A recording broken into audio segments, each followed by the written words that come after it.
سيدو مارشال بشننا فصو موتورسايكل عن ساجرتين دبي تفاتي حماقفون ميلي ساج أبو أليفة ميرا إسا كان أرتسيس ياد إسا أكا كانت تفرد إيسيرا وددرهم قدي مدرسة يمسلني دو أرغوني بيشا صلوت أرغوني ሁላችሁ ምን ውድድር ማየት ትፈልጉ እኔ እንደዚህ በቃ ብዙም ማለት በቃ ብዙም ብጎዳ ራሱ ገባለሁና ዱአ አድርጉልኝ ግን እንዳገግም ትንሽ እንዳገግም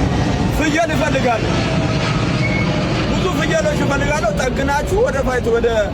ኬጁ አስገቡኝ እንጂ እኔ ምንም አልቻልኩም በስተት ነው እኔ ሞተሩ ምንም አይጎዳም ተብዬ ነው እንጂ እንደዚህ የሆንኩት ዱአ አድርጉልኝ ለማንኛውም ዱአ አድርጉ Ijin akkuma amma odeeffanne yookiis immoo waan inni jedhu dhaggeeffanne